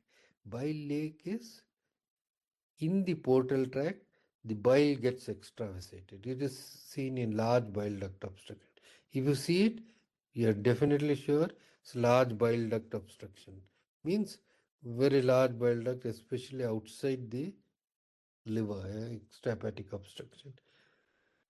Common causes for canalicular cholestasis, obstruction, hepatitis. I showed you in acute hepatitis, in drugs and cholestatic syndromes, you get very commonly. If there is no inflammation, nothing else, just cholestasis, think of contraceptive steroid, think of sepsis, think of benign recurrent intrahepatic cholestasis, cholestasis of pregnancy, and post-transplant bile flow impairment, sometimes lymphomas, and so on and so forth. So you see the cellular canalicular cholestasis, intraductal cholestasis, bile infarcts, okay, and then of course these are effects of bile salts or cholate stasis, canalicular cholestasis with degenerative changes in hepatocytes, right, and inflammation. Of course, bile leaks. Look at this. You do a diastase pass, sometimes you get this ceroid pigment also, and sometimes the proteins associated with bile also can get stained. Okay. The other changes, you may get pseudoxanthoma cells, you may get Mallory's hyalin in obstruction, chronic obstruction. So you found Mallory's hyalin in alcoholic, NASH, chronic obstruction, Indian childhood cirrhosis, right? At least 4 conditions you know now. Then sometimes you get bile duct more than 5.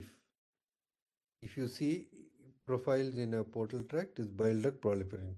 Mild, moderate, severe, depending on more than 10 is severe. Okay.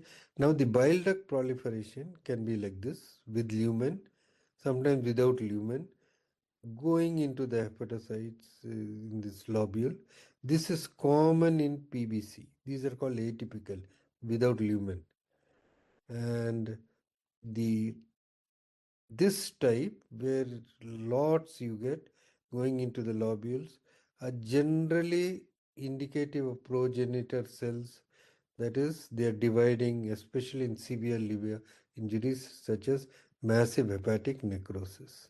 See, these are with lumen, generally obstruction you get. Without lumen, you get in PBC, and lot of necrosis is there. That time you get these duct-like structures, right? Please see, in chronic obstruction, sometimes you don't find bile ducts. This is the artery, this is the vein, there's no bile duct.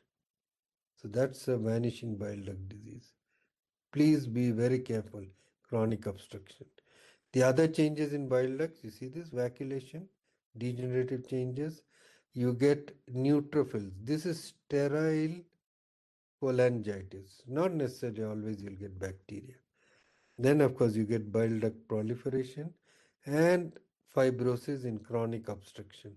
Not always in PS, primary sclerosing cholangitis. Okay. And see, this is loss of bile duct. Once again, please look for loss of bile ducts in chronic obstruction. Then, of course, inflammatory changes, I already told you. This is also cholangitis, but you may not grow any bacteria. It's because of the bile salts. Okay, so you get various reasons where you get non-obstructive cholestasis. You just get cholestasis, portal tract changes in TPN, shock, Hodgkin's disease, and so on and so forth. See this. The other features are Mallory's hyalin. You can get copper, does not get excreted along the canalicular. This copper binding protein. This is excess of copper or rhodamine. Now, if in the canal of Herring, which is at the junction of the lobule and the portal tract, if you find like this bile, think of sepsis, very important. And sepsis is seen in most patients in the ICU, and they have jaundice. There are various reasons. It may be because of hemolysis, it may be because of terminal failure of secretion, drugs, they get dehydrated, so fluid gets absorbed, and so on and so forth. So at this junction, you will find cholestasis, think of sepsis. Okay. Then you see this nodule is rounded. And this nodule is jigsaw puzzle. Rounded nodules in cirrhosis are typical of post-hepatic. Jigsaw puzzle nodules are typical of biliary obstruction and sometimes metabolic liver disease. Rounded nodules you can get in alcoholic, viral. Okay, this is jigsaw nodule place. Very important. The other thing is chronic cholesterol, you'll get fibrosis. You may get like this. With these empty profiles, there are nothing but bile duct proliferation at the edge. And another thing you'll find is in the edge, the reticulin fibers are parallel to each other because there's some amount of edema there. See, it's very important. If you see a nodule with parallel reticulin fibers, think of biliary obstruction. So whenever you see cholestasis, see hepatocytes and canaliculi. The portal tracts are normal, bland, then think of sepsis, this and that. If abnormal portal tracts, if there's ductular reaction, think of large bile duct or these other diseases. This bile duct porosity, think of PSC, PBC, chronic rejection, and so on and so forth.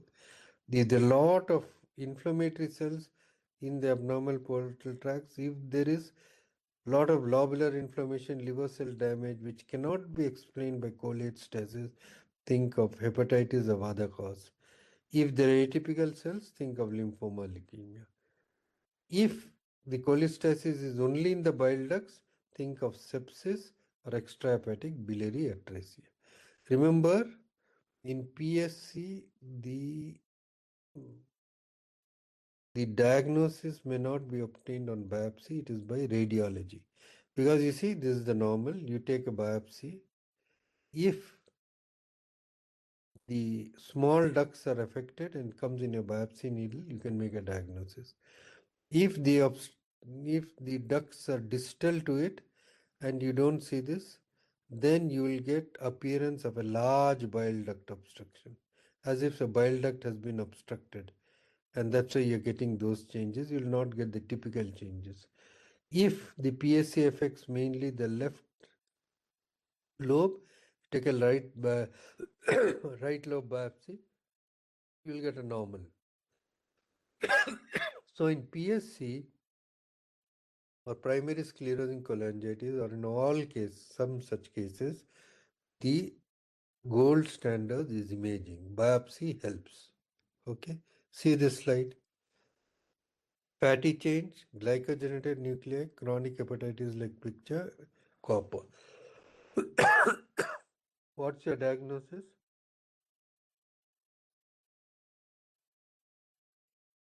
Anyone? What's your diagnosis?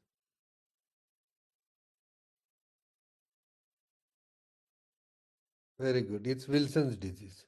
See this combination: fatty change, glycogenated nuclei, chronic hepatitis like picture, and copper.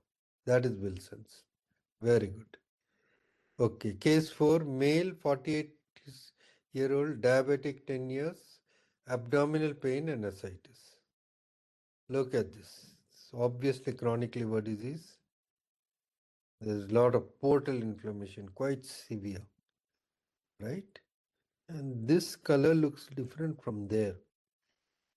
Slightly yellowish. Oh yeah, there is cholestasis both in the ducts and a lot of ductular proliferation is there. Here also cholestasis. So chronic inflammation with cholestasis, no? This is usually seen in one of the biliary diseases. See, cholestasis is there, right? There may be. And there is fibrosis with cirrhosis nodule. Okay. And then you go back, if you see, actually it's not cholestasis. What you are seeing are this granular. It's more granular. Bile was never this granular. So you see, cholestasis can be mistaken sometimes for this. And this is granular and this. And it's in hepatocytes. It's also there. And what we thought of bile ductular cholestasis is actually not cholestasis. Here is this granular pigment there we should have seen under high power. We didn't see.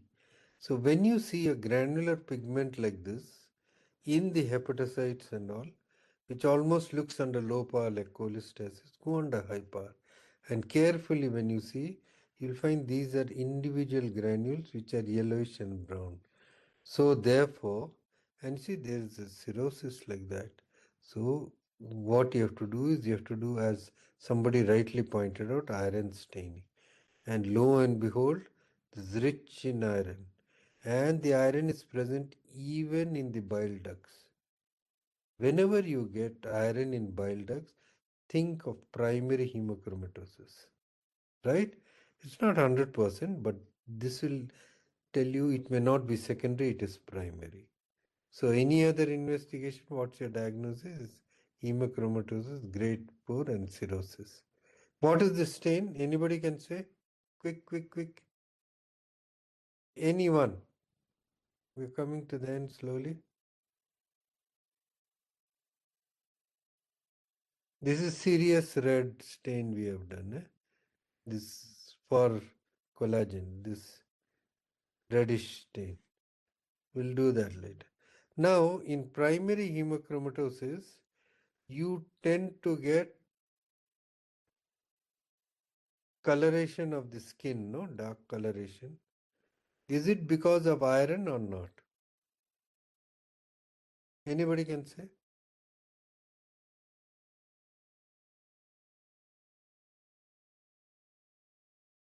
Why do you get dark discoloration of the skin in primary? It's called bronze diabetes. No, skin. Why is the skin color darkened in primary hemochromatosis? It's called bronze diabetes, no? Because they also get diabetes because iron is in the pancreas. Well, the reason is not because of iron. The iron is deposited in the dermis. The dark color, yes, as someone rightly pointed out, is because it stimulates more melanocytes, and therefore it's the melanocytic pigment that causes the dark color, not the iron. Please remember that in primary microbes. Okay. So this is the stain for iron. Okay. Right. We'll not go into the stain. So this is the stain. What is the color? What is this color described as in Pearl's reaction? What is this color described as? Any of the residents?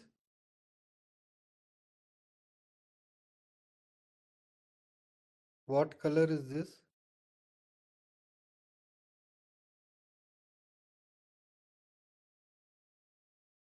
Yeah, any of the moderators, have they said anything? Prussian blue, okay. Why it is called Prussian blue? Yeah, So it right? stains ferric ions. No, but why Prussian blue?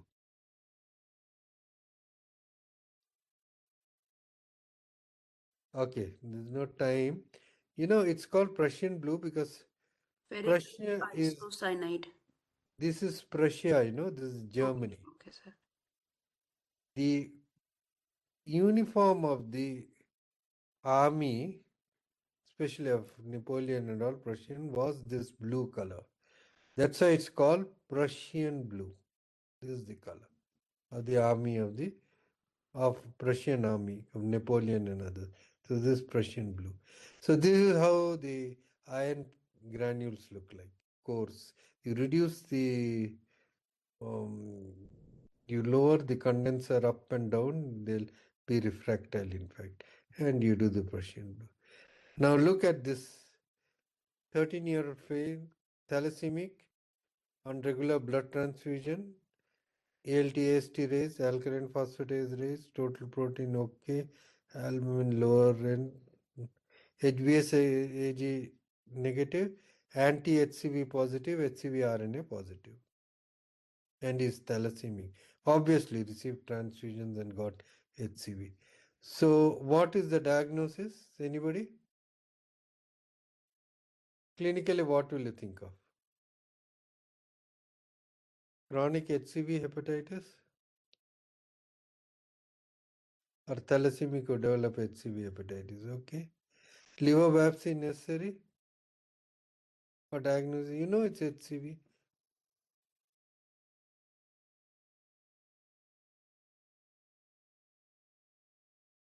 So, the biopsy was done because you see, to find out the extent of hemosiderosis. See, it is in the cells, right? It's quite severe. So this stain is diastase pass, often diastase pass, because even the Kupffer cells are activated. If they consume this pigment, you can get this stain. And there is fibrosis, okay? So this tells you how much of hemosiderosis is there. And this also tells you how much of activity and fibrosis is there. So it tells you about the condition of both these diseases. Okay, this is, we'll not go into the classification of this. And do you know what DMTI stands for and HFE? Anybody? We'll not go into the iron absorption and all that, you all know. But this is just to tell you there are different types of hereditary hemochromatosis, and depending on the mutation where it is classified. You need not know this, but at least in your hematology they will ask you. And we also try to find out the hepatic iron concentration by finding the amount of iron that is present. You can do that, but if you cannot do that, at least grade the iron. Depending on if you can see it with naked eye, or 10x it is 4, and 25x it is 3, 100x it is 2, and barely visible in oil immersion or 250 it is 1. Okay, that's how you grade iron. And then you can do this. Case 5, female 28-year-old on oral contraceptives for 3 years, fatigue, abdominal pain, mild elevation of transaminases, ascites. Look at this. Look at this area, completely fibrosed. You're seeing dilated areas here. See this, all dilated here, right? This is the portal tract. That means central area is fibrous with dilated sinusoids. And you see this. The hepatocytes have become like ducts. So this is ductular transformation of hepatocytes in the centrizonal area. These are sinusoids with RBCs, right? You see, and what has happened is sinusoids are empty, but RBCs have come here. This is known as the red cell trabecular lesion. We'll come to that later. And there is centrizonal fibrosis. Portal tracts are relatively spared here. Centrizonal. This is typical, you see, right? You see this? There's fibrosis around hepatocytes in the sinusoids. Sinusoids are empty and dilated, right? And then you see this.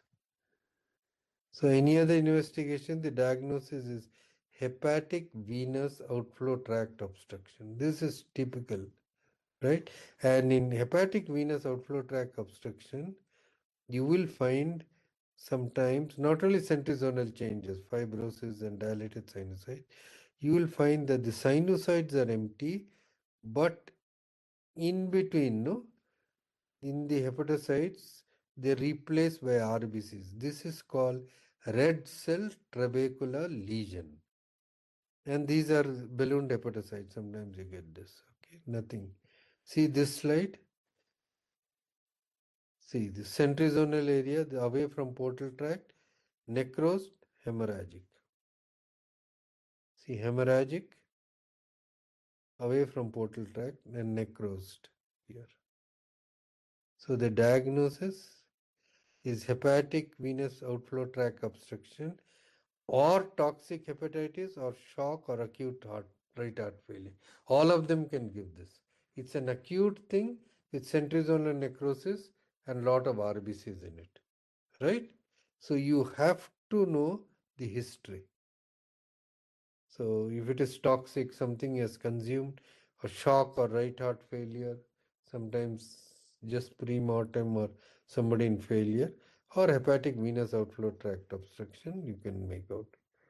Then this 27 male with portal hypertension. You see this? There's no cirrhosis. Portal tract, big vessels here. You see? Now the portal vessel has become thick, smaller, some bile duct proliferation. These sinusoids have become larger all of a sudden here and there. You see this?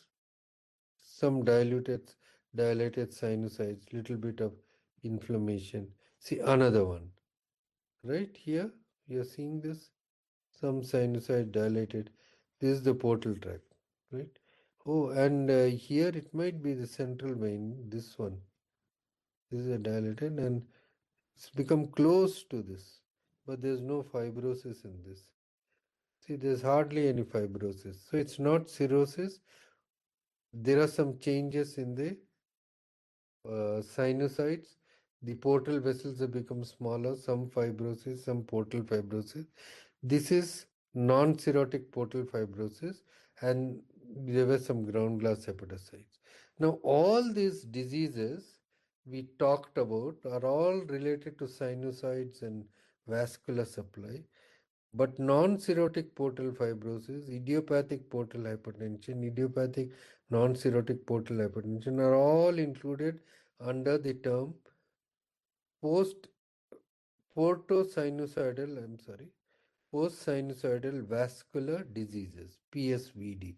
This is the new term of PSVD. You exclude Budd-Chiari syndrome or hepatic venous outflow tract obstruction. You have to exclude cardiac failure. You have to exclude all other diseases, cirrhosis and schistosomiasis. And then if you find portal hypertension with these sinusoidal and other vascular changes, it is called PSVD. Okay, so this is how this is the new term for all this. And in PSVD, what do you get? This is the normal portal tract. The portal vein can be small. It can be herniated entering into this one. It may become multiple in one portal tract and may form these little small vascular channels, right? Or it may be absent, what is called hypoplastic. Or the sinusoids may enlarge, it's called megasinusoid. Or you can get nodular regenerative hyperplasia seen in the reticulin stain. You see this? Rounded. Or the portal tracts can be fibrosed, or the portal vein can be dilated and fibrosed with fibrosis. Or you can get portal fibrosis some amount, but no cirrhosis. So all this is included a non-cirrhotic cause of portal hypertension in which other diseases are excluded, vascular changes are seen. It's called PSVD, just in case. And what is funny in PSVD is sometimes you can do a CK7 to find out if it's the portal tract. Some of the hepatocytes, they start undergoing biliary metaplasia and they become CK7 positive. Look at this. They become CK7 positive in this. So this is seen in PSVD. Glutamine synthase stain, just to show where it is. And some of the vessels I told you, normal sinusoids are CD34 negative. Only in HCC they become positive. But this is another condition where they may become positive. PSVD. Okay. So just remember, this is one condition which was called NCPF and all is now included under the term portal sinusoidal vascular diseases. Portal sinusoidal vascular diseases. Now this is illustrative case, 14-week-old portal hypertension, see cirrhosis, ductular cholestasis all around. And if I tell you it's a baby, this is extrahepatic biliary atresia. you get like this. Okay, this is extrahepatic biliary atresia. Please remember, they go into cirrhosis within 12 weeks, so they have to be operated. This is a revision case for you. Portal inflammation, portal tracts are very close to each other in one field. And what you see is, look, bile ductal proliferation and nothing in between. The hepatocytes have all gone. Yeah, they all become necrotic. All are necrotic hepatocytes. But there's also ductal proliferation in this. See here? It's all necrotic. There's nothing. There's no fibrosis. There's full collapse. HbS-AG, HbC-AG negative. Okay. So this is a case of pan-lobular massive necrosis with lot of ductal proliferation. Right? Please remember, hepatitis B surface antigen is not positive in an HBV acute hepatitis. If it is positive, it is seen in immunosuppressed individuals. Okay. This is another case, chronic hepatitis, like picture, portal inflammation, quite a lot, right? It's there, piecemeal necrosis or interface hepatitis, right? And it's going on, is the same thing, but here it's damaging even the bile ducts, which usually doesn't happen in hepatitis B and C usually, right? You're seeing this, and there they are getting damaged, and here there's a small granuloma also, right, with bile duct damage. See here, this granuloma is there, bile duct damage with inflammation, and see there may be plasma cells, it's all gone. Severe inflammation bile duct. So yeah, so the next thing that you should think of is whether it is PBC or not. So you have to do anti-mitochondrial antibody in this case, or find out the history and so on and so forth. So this is how you go about this case. Now the last case is a male 32-year-old presented with recent onset of fatigue and fever, mild elevation of transaminase, raised alkaline phosphatase, ascites. One of you wanted to describe it. Will you describe case 6? Was it Shravani or who was it? Somebody said he wanted, no? The last case to describe. Any of the residents? No. Okay. Anyway, Sir, who wanted? sir, Prakhar here, sir. Prakhar, you want to describe? Sir, I can see a well-formed epithelial granuloma. Yeah, you should say always there are two cores of liver tissue, Yes, sir. right? Um, in one area, you can see two portal tracts, and here it is widened, okay? Right? Yes, sir. And Yes, then, sir. of course, in high power, you said you have seen a nice granuloma, Yes, right? sir. With very little inflammation, of course. Very good. Here, there's a granuloma with giant cell, and then I don't know if the biliary duct is seen or not, but anyway, it's look like a granuloma here. Okay, fine. You see in the reticulin stain, what are you seeing? The granuloma? Prakhar? You see this gap is there, no? Yes, Huh? sir. So when you see like these gaps, no, it's more likely to be tubercular. In sarcoid, generally it's all full of this because the differential here with so much fibrosis will be whether it's sarcoid, tuberculosis, or PBC. Right? You're Okay. not seeing any cholestasis. You're not seeing chronic hepatitis like lot of inflammation. So PBC is little less. So what will you do next? Mhm. What would you like to do next? Sir, AFB stain.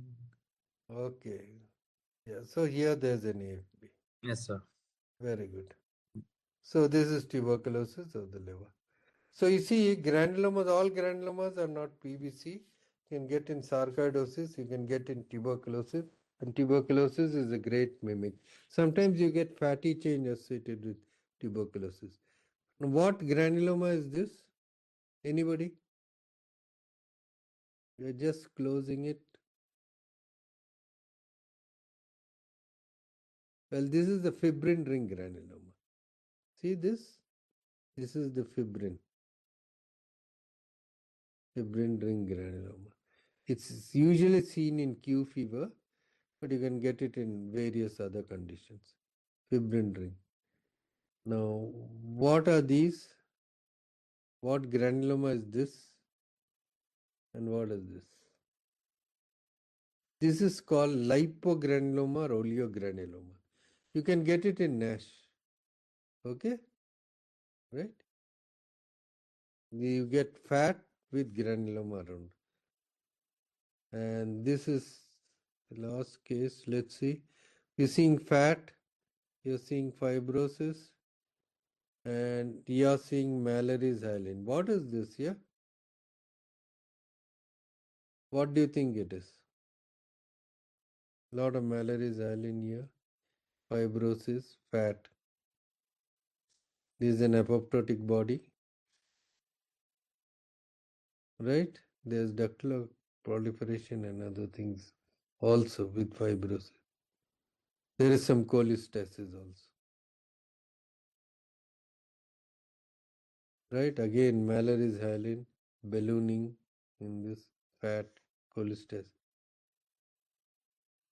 So, what do you think it is? Anyone? ELF. Sir, alcoholic fatty liver. Very good. So, it's got into your head. Very good. This is alcoholic liver disease with cholestasis. They have a very bad prognosis. Okay? So, in fact, the mortality is more. If you have biliary and all, no? So, this is what happens. So, in alcoholic also you can get this.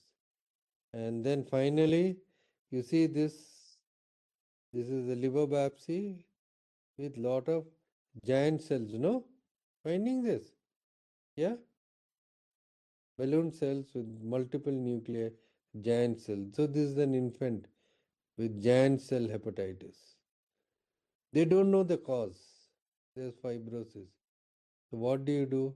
So in these cases, sometimes you do bile salt excretory protein and MDR3. You see, bile salt excretory protein, it is retained, but the cells are stained. MDR3, it should have been similar. You should see the canaliculi. It is not there.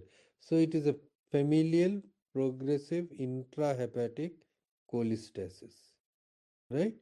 And in type 3, the MDR3, multi-drug resistant type 3, no? Class 3, that is defective or mutated, absent. So it cannot transport certain phospholipids and all into the canaliculi. So the bile salts and all remain there. It causes problems, cholestasis. In type 2, the bile salt excretory protein, that is not there. But in this, it got stained. But because the cells also got stained, it is quite likely, instead of just the canaliculi staining, it's in the cell, no? Some mutation may be there. That is seen in type 5. So, but in type 2, BACP. PFIC1 is because of other reasons. So both these stains will be positive in PFIC1 just like normal. PFIC2, BACEP staining, bile salt excretory protein staining will be negative. PFIC3, MDR3 will be negative. This is typical of PFIC3. It is negative, but because the cells are also staining, there may be some mutation, might be 5. So let's call it a day and a night, long one.